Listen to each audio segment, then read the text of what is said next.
Good morning, January the 14th, 2022 from Jonesboro, Arkansas with my 2020 Nissan Leaf. It's not the Plus Edition. As you see, 94% battery, 134 miles. It's not the Plus, it's the 40 kilowatt hour, the short range. Or I wouldn't call it short, but the non-long range. Okay, there we go. I'm gonna finally get around to doing a review. I've had this car a little over 2 months. I'm thinking about 66, 67 days, 68 days, something like that. But I'm going to do a quick review and tell you what I think about it. First off, I love the bird's eye view. I don't like that beeping because it's always warning me I'm going to run into my the brick on my carport right there. It's always saying I'm going to run into it. So I don't like that. If I could turn it off, I wouldn't though, because you never know when it's going to be legit. But I do like that. And I love the fact that even when in drive, I can hit the camera button and I can still use it to guide me. Sometimes I'll hit it a second time, and right there it shows where the end of the mirrors are, I think. And I can use it to get really close to that brick wall without hitting it, which I really like that. Of course, that bird's eye view option is only available on the SV and SL. And even with that, I think it's an option package. I don't think you get it standard. I could be wrong, but this one has it. This one has the technology package, it has the winter package, and it has something else. I don't remember what. Oh, now I got to pull over and look at the, now I got to pull over, nobody around, and look at the window sticker, because now I'm curious, which option is it? Let me pull it out here. Okay, here we go. It has the all-weather package, 900 biggins. Front heated seats, heated steering wheel, heated outside mirrors, rear heater ducts, and hybrid heater. Hybrid heater is heat pump. Yep. And I cannot find the rear heater ducts. I looked underneath the front seats, back seats, I felt around, I didn't see anything. You know, I don't know why. I was expecting to be able to see it or feel it or something. All right, so anyway, I need to turn the heat on and get back there and set. That's what I need to do. Okay. It also has the technology package, 2,000 biggins. Pro Pilot, 8-way power driver seat, universal garage door opener, who cares, LED headlights. It's got the 120/240 charging cable. Oh yes, here we go. And the all intelligent around view monitor. That's what I call bird's eye view. And the driver alertness and electric parking brake. All right, and the other option is, I guess that's it. That's only 2 packages. I thought I had a third. But of course, it's also got splash guards, don't care, premium paint, blue, who cares, carpeted floor mats, $195, that's so overpriced. Now, the front bumper and rear bumper protection, $265, is important for me because I have a wheelchair and I keep hitting that back bumper with it. I would have spent that. But look at this price, $39,070. Who would spend that? Good gracious. That sure is a lot of money. Of course, this is where most video people would say, yeah, but you get the $7,500 tax credit. Whoever bought it new got that $7,500 tax credit. You know what percentage of people are eligible for the $7,500? Very, very, very, very few. If I would have bought it in 2020, we might have got $1,000 of it, I'm guessing, or $2,000. If we were to buy it this year new, 2022, we'd probably get $3,000 to $4,000 of it, I'm guessing. Look at this. Adaptive cruise control is about to kick in because I'm getting too close to that truck. See, it's slowing down even though I'm not doing anything. Which this car's adaptive cruise control works really well. See, it's slowing down on its own. It's going to pick back up. But just like, see, look at that. Just like the Honda Clarity, it should have already taken off. The Honda Clarity did the same thing. It took way too long to take off once it was clear. But it's speeding back up on its own. I do not like the lane keep assist in this car. Because look at this. This doing all its own is too close to that yellow line for me. I just feel like it's too close. Maybe I'll drive too far away from it, who knows? But I don't like it. It seems to hug it a little bit too close, like I said. Oh, that's a whole bunch of too closes that I've said. And here's the screen I leave it on whenever I'm got GPS on. I know how to get where I'm going, but just like when I go to work, I'm going to Sonic in Harrisburg, Arkansas. I cannot be there until 11. There's a reason why. Look at this moron. I hate it when people pull out in front of you like that. But anyway, I cannot be there till 11. And so sometimes I'll set the GPS just so I can monitor how long it's going to take me to get there, like at work. I'll leave early, set the GPS, and then I drive slow if I need to. You know, as long as I'm not holding up traffic. But this screen, I won't go through them all, but there's multiple things you can do. But I usually leave it there when I got the GPS on and the stereo. The adaptive cruise control and the lane keep assist and all that comes with the technology package. You can tell it has the technology package by looking right here. If it has that blue little icon, and who knows, it may be purple. It looks blue to me, but I usually confuse purple with blue. I do like the fact that the stereo, you can pause it. See? If you're at a drive-thru or something, and you don't want to miss the song, you can pause it and then pick it up later, and you can fast forward by 10 seconds, or go to the end of the song, rewind to the front of the song, and there's your turn indicator too, mixed in with the stereo. You know, telling you where to turn next, if you have GPS activated. I have a Sonic drive-in a mile from my house, and I have about 6 others within 4 or 5 miles. So why would I drive 17 miles to Harrisburg to eat at Sonic? Gee, I wonder why. It's something to ponder, isn't it? The heated steering wheel works great. You can tell if you're looking at one, if it has it by that button there, or if it has the winter package. It automatically quits warming it if it gets 57, 58, 59 degrees, something like that. You know, the external temperature of it, I forget. I have a video where I tell exactly what it is, but I can't remember now. The heated seats also work really well, but it's really strange. These buttons, they look like they came out of a 1989 Cavalier or something. Seriously, that's the buttons I would expect in a 1989 or 88 Cavalier. Which are fine with me. It's just kind of strange. That's the buttons they would choose. They just don't look like 2020. That's all I'm saying. They look like these buttons look like they're about 30 years old.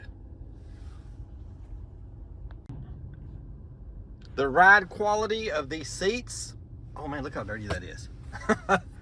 Jeez. Anyway, the quality of the seats is good enough. It's not bad at all. It's not super comfortable like the C-Max Energy, but they're good enough for sure. You know, and I do like the floor mats. I just don't think they're worth $200. You know, but I do like them. I like the layout of the steering wheel and the way the buttons are. Everything seems to be in a good place. You know, I always wish you could do more customization with this stuff. Always do. But it's adequate for what you would expect. That tells me miles you have on the battery. And right here it tells you how long it takes to charge. I have it set on 3.6 kilowatts because I have a slow level 2 charger. I could change that if I were to get a real level 2 charger. You know, right there it tells the battery temperature. This car, since it has the winter package, it will heat the battery up if it gets too cold. If it gets to -1, which will probably never happen in Arkansas. You know, it will heat it up, but it does not cool it off if it gets too hot, like a lot of them do. So it doesn't have a temperature control battery, but it will warm it up if it gets too cold if you have the winter package, but it will never cool it down if it gets too hot. You know, they really need to change that. The battery capacity, if you're ever looking at one, this, you can tell the health of your battery by looking at this. There, you could use the Leaf Spy and a dongle to find out more information, but this is pretty decent. There's 12 little ticks across there, and one of these days, it's going to drop down to there and stay there forever, and then another, then another. You know, so it's got full battery health. And I'm not going to go through the whole instrument cluster. I'm just not going to. I may do a separate video on it at some point later.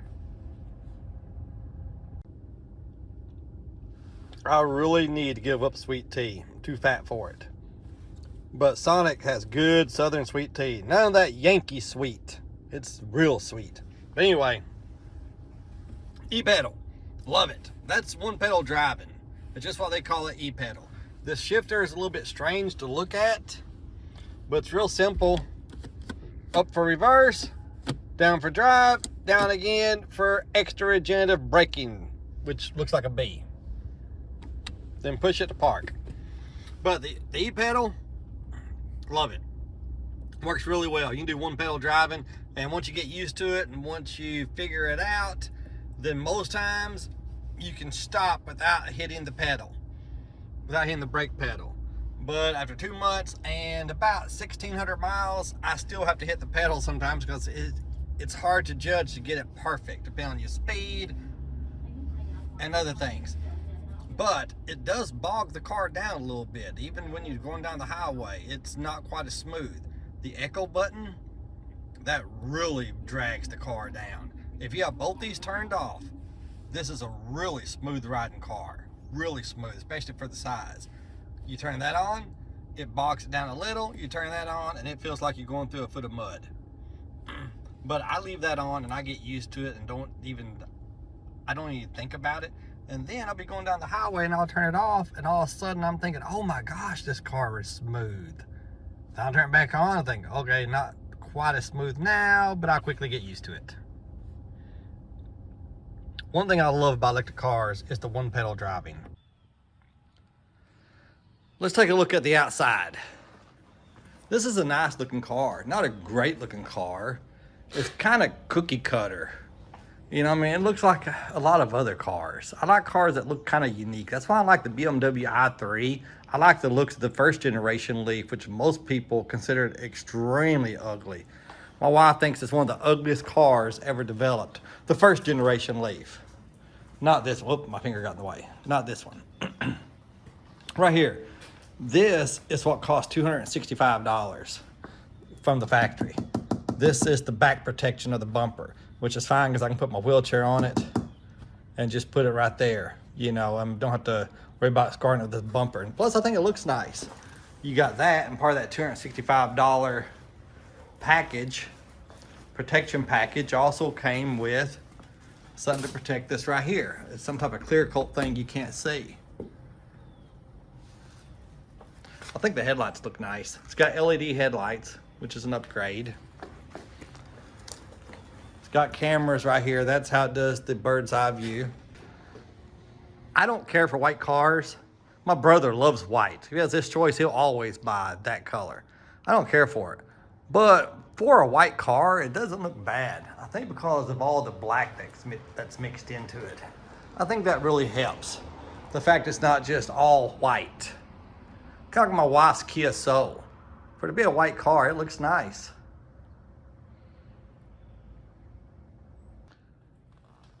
Right here is the absolute biggest negative to this car. Not the fact that this is on the front. I kind of like it being at the front. This right here. You got 2 charging ports. Anyway, here's your regular plug, which is most people use for the level 1 or level 2 charging. You know, which is just like a dryer plug or more like just a regular 110 outlets, like you plug a lamp into. But here is the fast charging.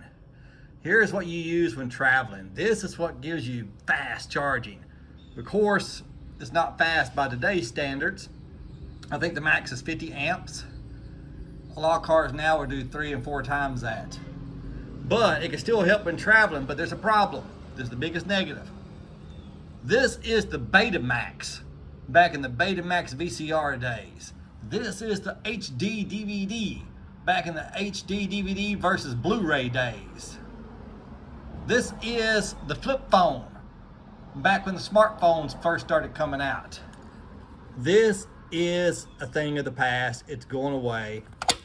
And I wouldn't be surprised in 5 years from now, you can't even find those. Which means this car will, it's very possible this car will not be able to be used on road trips because it would just charge too slow, because that will not be usable. I'm not saying it's going to happen, but I'm saying it's possible. Electrify America has already said they're going to start phasing theirs out. This is called CHAdeMO. They're going to start phasing out their CHAdeMOs because every other car uses something called CCS for fast charging. If not every other car, 90% of them. But not Nissan, but Nissan's going to start. Even Nissan's getting rid of the CHAdeMO. That's real popular in Japan, but not here. But I could see somebody not buying this car for that one reason. They could think everything else is perfect, but it has the CHAdeMO charger instead of the CCS. And so they're not going to buy it. That'd be a legitimate point. And I could certainly understand that. Push button door locks and unlocks. I think almost everything has that nowadays.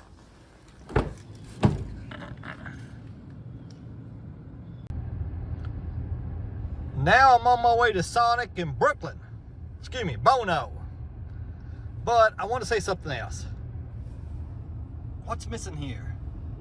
A sport button.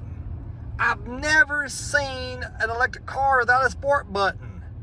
And for the first month I kept thinking, it's got to be somewhere. I looked everywhere. Where's that sport button at? I got to be overlooking it. And I'm telling you, this car does not have one. If it does, it's embedded deep somewhere in here. But I don't think it does. That's really, really odd that they would build a car, electric car, without a sport button. And how is the pickup? How is the takeoff speed? How quick is it? Well, it's not nearly as quick as some electric cars, but it's faster than its gas equivalent would be, no doubt. But we're getting ready to get on the bypass. And if traffic is slow, or I won't be a danger to anybody, then I'll get on the ramp real slow and punch it so you can see. But don't expect much. It's quick enough, and that's about it.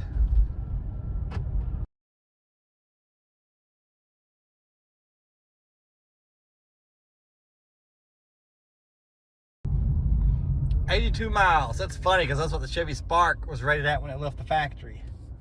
And I've done a lot of running around. You know, but I'm fixing to get on the bypass. So let's see here. See if I can go slow and then punch it. Hopefully I'll be able to. No, I'm going to have to just go. Here we go. There we go. It's to the floor. That's what it's got.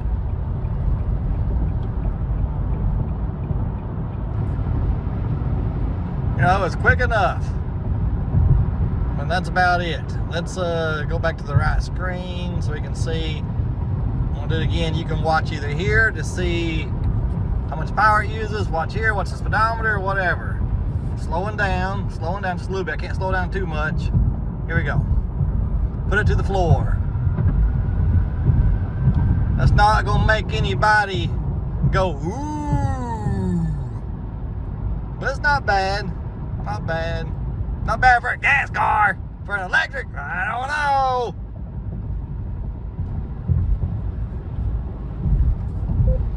Anyway, there you go. This car has a 40 kilowatt hour battery. About 37 or 38 is usable. They make one just like it they call the Plus. It has a 62 kilowatt hour battery. Instead of 40, it's 62. So I'm guessing out of it, probably 58, 59 are usable.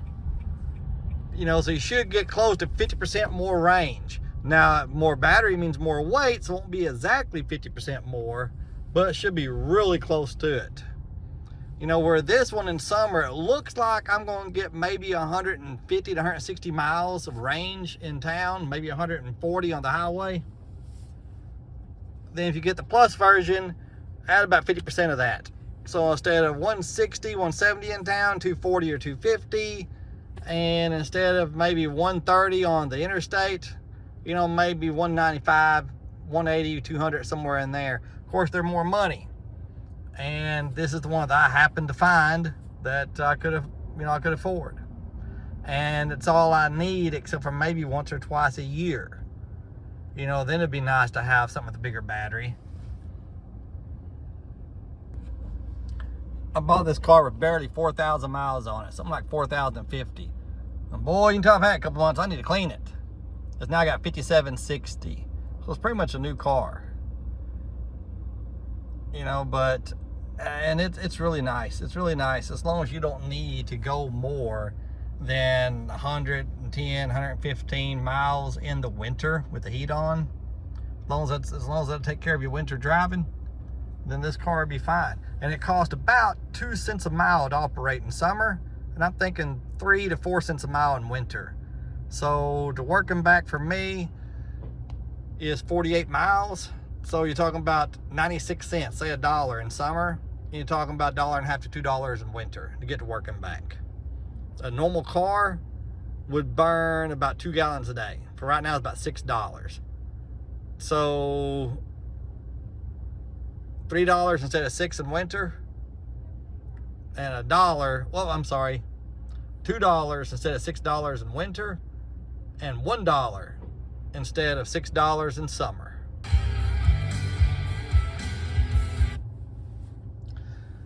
Let's talk about the cost of this a little bit more. Now in summer, like I said, about 2 cents a mile. In winter, about 3 cents a mile, maybe a little bit more. So let's take an average person that drives 1,000 miles a month. Now 1,000 miles we'll just put it at 3 cents a mile, which ain't gonna be that much year round, but let's say that's your year round average. That's $30 a month. What's gonna cost you to drive 1,000 miles? Let's compare it to a gas car. The average gas car gets 24 miles to the gallon. 1,000 divided by 24 is about 42 rounded off. 42 gallons of gas at $3 a gallon, that'd be $126, I think. 48, yeah, 126. If the math in my head is right, and I know it is, $126. $30 for electricity at most, $96 a month savings. $96 a month, and I think it'd be $100 a month. I really do. Anyway, $1,200 a year. We're gonna call it $1,200 a year savings by driving this car over a gas car. That's pretty cheap. And especially if you do something like Uber Eats or Lyft, because we've been considering, me and my wife have been considering using this car on Friday nights to do either Uber Eats or the other one, which seems to be more popular in this area. I can't think of the name of it. But because I just want to give it a try.